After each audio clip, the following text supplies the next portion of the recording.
Identifying the Antichrist is a two-part problem. You see, many people know the Antichrist to be a man. However, what they don't know is there is a foreign god who will either possess or incarnate in this man's body or temple.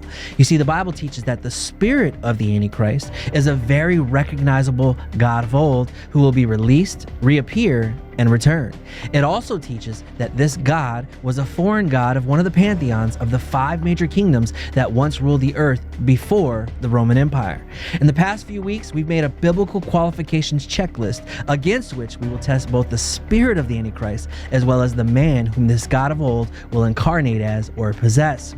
Join us as we test the Greek god Apollo against this list to see if he matches the biblical mold of which god is actually behind the man of lawlessness, also known as the Antichrist. Thank you for watching I Believe X. All right, let's get started. First, we want to start with our qualifications checklist that we built over the past 2 weeks. If you haven't had a chance to check out our last 2 messages, Identifying the Antichrist, Part 1 and Part 2, both are 20-minute messages. It definitely will be worth your time. Check those out, and that will explain our conclusions about the list that we created, okay?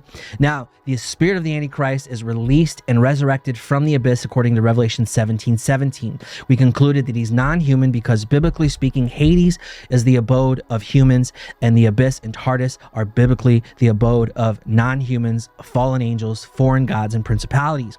Later, it was revealed that this spirit is a ruling foreign god king, not just a principality, but a king of principalities, okay?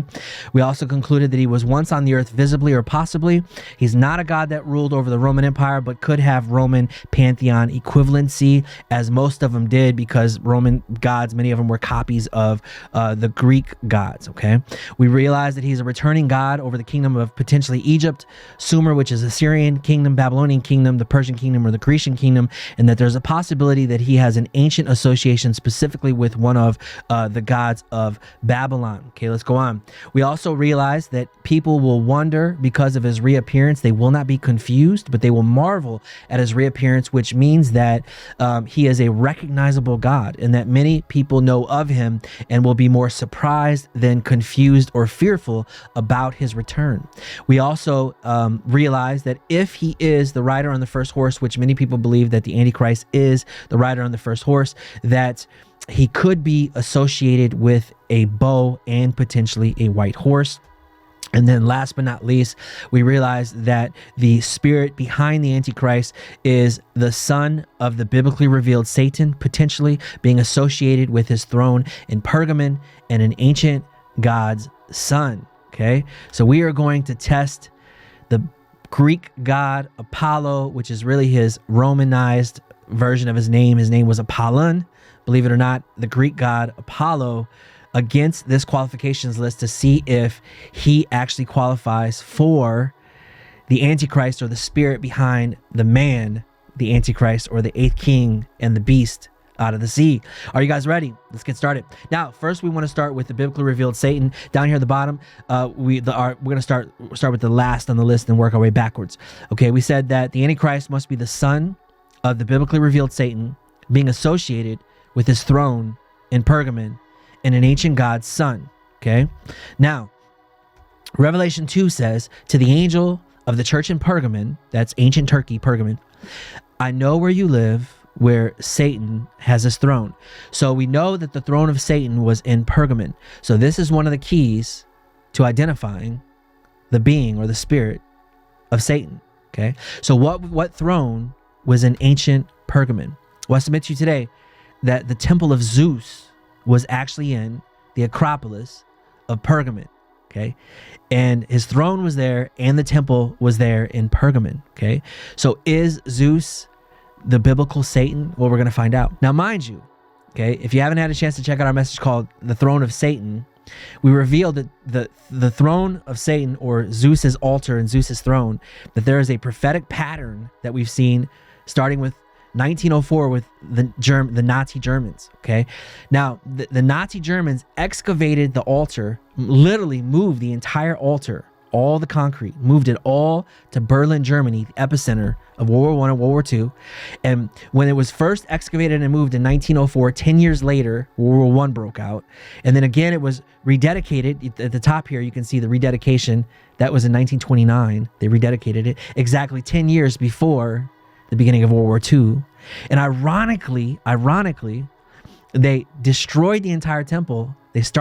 They closed down the museum in Berlin and started revamping it, decided to destroy it and create a panoramic image of it in 2014, which is actually potentially, we believe, a prophetic pattern for 10 years before World War III. Now, that's a side note. Check out our message called Satan's Throne in our messages on YouTube. We'll explain that in further detail. So there's a direct correlation with World War I, World War II, and World War III with where the throne of Zeus is and Zeus was.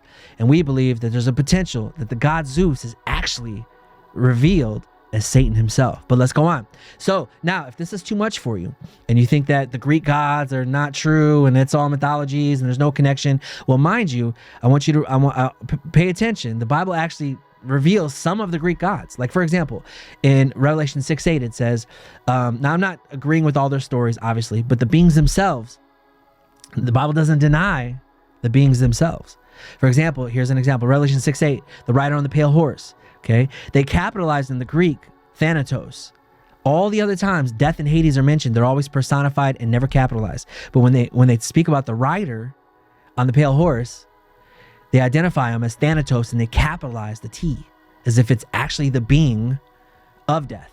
Now, of course, Hades is not capitalized, but Thanatos is. And all throughout Greek mythology, there's the god Tartarus is over Tartarus, the god Hades over Hades. But here, we never see Hades capitalized, but we do see Thanatos. Anyways, that's just a little side note. The other thing, too, is that the biblical writers of the New Testament thought it not robbery to use Hades and the abyss and Tartarus in their translations rather than using the original Hebrew names. They thought it was fair that Sheol, which is translated Hades, is the same place and the same concept in the same realm, revealing that the realm is true. There is a realm Hades, and that part of Greek mythology, and some of it, is true.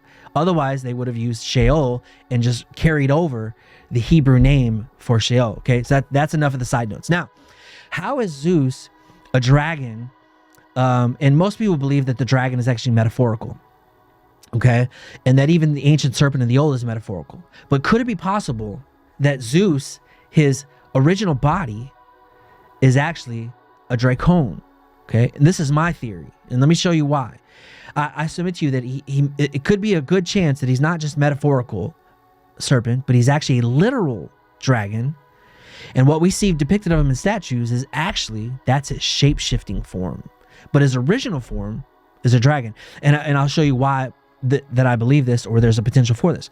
Because Zeus, when he raped Dionysus, I could be pronouncing it wrong. If I'm apologize. When he raped Dionysus' mom, he took on the shape of a dracon. Dracon, that's a dragon. In the Greek, it says dracon. And there are other places when he warred against the Titans, he took on the shape of a dracon. So I submit to you today, at his highest desire, and especially evil desire, which is to rape, desire, sexual desire, he took on the shape of a dracon. And when he had to war and he needed the full capacity of his being and who he was, he chose the shape of a dracon. So I submit to you today, could it be that's his original shape, and that he knew that he would need his original body, and at his greatest desire and his greatest passion and his greatest anger, he took on the shape of a dracon? Could that be his original body? And what we saw was the actual shape-shifting of a dragon, and Zeus is actually the dracon, and the god, the dragon, Satan himself. That's a good possibility. Now, the other part I want to tell you is that, for example, I don't know if you know this, but when it says Satan masquerades as an angel of light, that word masquerades, it doesn't mean masquerade, which means to put on a mask or to put on, an outfit. The Greek word for masquerade means to change shape, to shape shift, change shape, meta shape. I have a message on it called Shapeshifters. Check out the message. So shape shifting is biblical. And Satan shapeshifts, he masquerades as an angel or a human. And Zeus, very well, the human body Zeus that's always depicted, could be a shape-shifting form of his original form, which is the Dracon, which is revealed at the height of his evil desires, both sexual desires as well as his wrath in his war against the Titans. Okay, so there's a connection between Zeus and the Dracon. Okay, and also his altar in Pergamon. Okay, I didn't say it, the Bible said it. The Bible also personifies Thanatos. Like I said, that's all I'll say. Okay, now this may be new to you, maybe mind-bending, but continue with me, watch. Okay, Revelation 3:12, it says, and the dragon, well, that dragon, the word in the Greek is Dracon. Okay, Zeus was a Dracon. Okay, now Satan's son prophesied. So watch this. So in Genesis 3:10, if Zeus is Satan, the Bible says, I will put enmity between you, that's the ancient serpent, Zeus, and the woman, human woman, and between your seed, Satan's seed, Zeus's seed, okay, and her seed, which is Jesus Christ. We know it's fulfilled. This scripture is fulfilled prophetically in Jesus Christ in Romans 16:20. And we see here from the beginning a prophesied Armageddon type battle between the seed of Satan, his son, and the son of the Father, Yahweh, his son, Jesus Christ. And so we see Satan's son here prophesied in the end that he has a coming. Now, ironically, the Antichrist is the one to come. I know there's many Antichrists, but John says there's one to come. And he's also revealed, it says at his coming, Paul said, and at his revealing, there's a revealing and a coming of Satan's son, and it was prophesied from Genesis 3:15. So I submit to you today that the Antichrist is actually the son of Satan, which would be the son of Zeus. So the question is Apollo the son, biblically revealed, the son of Satan, who's revealed in ancient Pergamon? And the answer to that question is yes, he is. He does fit the mold of the son of the biblically revealed Satan being associated with his throne in Pergamon and an ancient God's son. So we're going to go ahead and check this qualification is a yes. He's directly connected with Zeus. Okay, let's move on. Now, is he associated with the bow? Okay, now, the Revelation 6:1-2, the beginning of the tribulation begins with the rider on the white horse. And this is why when the man of lawlessness is revealed and the Antichrist is revealed and the power that holds him back is removed, many people believe, because the great tribulation starts with the first seal of Revelation 6:1, that this horse who is crowned on the white horse is actually the Antichrist. And so if that's true, is the Antichrist or is Apollo associated with the bow as well? Is this ancient god or the spirit of the Antichrist associated with the bow and potentially a horse? Okay, now, and that's true, he is. Apollo is always figured in statues with the bow, and through Greek mythology we know that Apollo is actually the founder of archery itself. In fact, it says the invention of archery itself is credited to Apollo and his sister Artemis.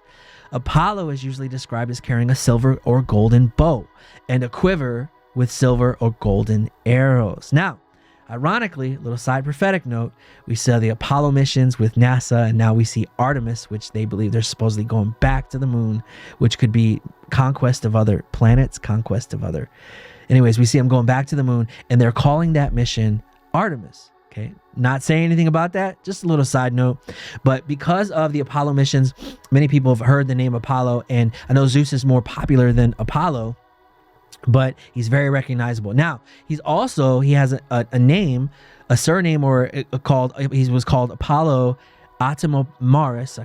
I'm messing that up, but he's the great horseman possessing a great horse. So yes, he's associated with not only a bow, but a horse, and not just a horse, but a great horse. That could be an indicator. I couldn't find anything with him associated with a white horse, but he was associated with a horse, and it says a great horse, and that great horse could be an indication that it is a white horse or the messianic style of horse that Jesus Christ himself rides in Revelation 20. Okay, so is he associated with, does he qualify for an ancient god, a foreign god, who was associated with a bow and a horse? And the answer is yes. So we have to check this off. He is a fallen god associated with a bow or a horse. Is he recognizable? Now, I submit to you today, most people, if you ask them, they know who Zeus is, probably half that know who Apollo is, but most people do know a little bit about Greek mythology and have heard of Apollo. His name's been made famous in the Rocky movies, for example. Rocky fought Apollo. His name's been made, famous by NASA with the Apollo mission, et cetera, et cetera. And most people know, I do believe that they will wonder because of his reappearance, that he is recognizable, and that they will wonder and marvel rather than be confused or fearful, because they already know that he once existed, possibly, and the fact that his return will confirm that he did exist and that the gods of old did exist. Okay, so let's move on to qualifications check 2. Now we're going to get really interesting. Okay, the abyss. Was Apollo, or is Apollo in the abyss? And is it possible that he's released, resurrected, or reborn from the abyss? Does he fit this qualification? Does he fit this mold? And I'm going to show you some things that I didn't even realize until I was doing this message, and it made perfect sense now. Perfect sense. Okay, let me show you what I missed, what I didn't see, and what I see now. See if you see it. You guys ready? Revelation 11:7 says the beast comes out of the abyss. Revelation 17:8 says the beast will come up out of the abyss and go to its destruction. Now, it doesn't say how or when, and I was always inquisitive about this. I knew that there was something to this, and I wondered why the Bible didn't say exactly how he came out. Now, it says the locusts were that there was an angel who had a key that released the locust. Okay, and it says down here that there was an angel with a key that chained Satan and bound Satan in the abyss, and later he comes out, he's released. It doesn't say exactly how he's released later, but he is released for a time. And then you see here isolated, let's look in the middle here, Revelation 11:7 and 17:8. The only other two times where it talks about beings being released from the abyss, it says the beast comes out of it, but it doesn't say how. Where you see in Revelation 9, it says the angel's given the key to the abyss, and it says the locusts came out because they're released from the abyss because the angel has the key and released them, but it says the beast doesn't come out. So one of two things. You could assume that the beast comes out when in Revelation 9, the angel has the key and he lets the locusts out. So if that's true, and the king of the beast is Apollo, then we should see here biblically that Apollo also comes out of the abyss. And once I realized that, I said, oh my God, Apollyon is the king of the locusts and the king, the angel, over the beast. He's both angel, powerful being, as well as a king over principalities and over powers. So let's look at Revelation 9:11. It's going to blow you away. Revelation 9, it says they had as king the angel of the abyss, whose name in Greek is Apollyon, that is destroyer. The destroyer. Apollon, by the way, is the Greek version of Apollo, which is the Roman version. Apollon is the same name as Apollyon. Okay. Now I did some research and I asked the professionals, the Greek translators and the Greek. I actually hire some guys sometimes. I got a guy on staff that I hire him out when I need some Greek translations and I need to double check some things. Anyways, so let's see what the professionals say. Well, first they say Greeks most associated Apollo's name with the Greek verb apollimi, to destroy, which is literally the same name as Apollyon. It means to destroy. That is the destroyer who destroys. Okay, it's most often associated with Apollo's name, which makes sense. Okay, that the king of the locust, who is the angel over the abyss, must have been released when the angel set the locust free, and that's how the beast was released from the abyss. So it does explain, the Bible does explain how Apollo gets out, and that Apollyon, the king of the locust and the angel over the abyss, is actually the Antichrist himself, or the god behind the man called the Antichrist. Okay, what else did they say? Question was, is the Greek god Apollon the angel Apollyon? The answer was the Greek popular etymology would agree with your link between Apollo and Apollyon. That was their answer. Okay, they said the Greeks most often associated Apollo's name with the Greek verb apollimi, which means to destroy, which also means destruction. It's the word destruction for the son of destruction, which we're going to talk about in a second. Watch this. This gets good. It's a little side note. Okay, they also said, and Apollyon is the active participle of apollimi, to destroy, and the Greek prefix, and here's a little side note, the Greek prefix apo, okay, apo or apo, means away from, but also translated descended from, is shared by Apollyon. Okay, so what does that mean? Okay, a little side note. Okay, it's ironic that the Antichrist is referred to as the son of perdition. Now, the word perdition is not perdition, it's actually destruction. Okay, and destruction in the Greek is actually apollomi, which means that son of destruction is actually descended from destruction, apo lumi. That means that son of descended from or son of destruction, that phrase means or could be translated Apollyon. So how did Apollo get in the abyss? Is it possible that the son of Zeus would be in the abyss or be thrown in the abyss? Is that possible? Well, if you look in Greek mythology, Zeus actually threatens Apollon or Apollo for killing Cyclops, threatens to condemn him to the abyss. Okay, so yes, it is possible that somewhere along the line, since the time of the Greek gods or before, it could be an ancient story the Greek gods adopted from before, that somewhere along the line Apollon is thrown in the abyss and then becomes the angel over or the king of the abyss. Okay, so yes, it's not too far-fetched. That's why he's in the abyss, and then he's released from the abyss, and he could be potentially in the abyss in both Bible scriptures as well as Greek mythology. So does he qualify for being released or resurrected from the abyss? I think he does. Biblically speaking, in the Greek, Apollyon, his name is Apollo. He's the same being, and that explains the riddle of how he comes out of the abyss. I think it makes perfect sense. Let me know what you think in the comments. So let's continue on. Now we're going to quickly go over the rest of the list, which are pretty self-explanatory. Okay, is he a non-human fallen angel, foreign god? Yes, Apollo is. Okay, is he a ruling god king? If he's king over the locusts, he is a king. He's greater than just. It says, and now angel and sons of God many times are synonymous, so we'll give him that. Not necessarily a principality, but could have been demoted, and now is seen on the angelic level rather than the God level. That's all, you know, a lot of that's semantics. Was he once on earth, visibly or possibly? The answer is yes. Is he not a god that ruled over the Roman Empire? No, he's not, because he's actually original god of the Grecians. His name was changed, and also many of the stories changed as well, modified, but he was adopted from the Greek pantheon of the kingdom of Greece. Okay, so yes, he is one of the gods of them. He does qualify. Check. And last but not least, does he have an ancient association specifically with the gods of Babylon? And he actually does. We're going to talk about next week. Make sure you like or subscribe so that you can get the notifications for next week's message. We are going to discuss the Sumerian, Assyrian, and Babylonian equivalency of who Apollo is, and then compare not to Greek scriptures, the New Testament, but more of the Old Testament scriptures as well as the New, and see if we can find clues to his equivalent God that's found in Babylon and over the Babylons and the Assyrians, and which are actually the gods of the Anunnaki. So I had a dream about the man of lawlessness, who I'll reveal later when we discuss the man of lawlessness himself. I had a dream, and it was one of the clues, and it matches up perfectly with all of this. Now, I'm not saying any of this is thus saith the Lord, but what I am saying is that Apollo is a 100% match over the past 3 messages in 3 weeks. What we know about the Antichrist in both Greek mythology as well as biblically speaking, it does look like Apollo matches perfectly. Thank you for watching I Believe X. Help us get the word out by liking and sharing this video.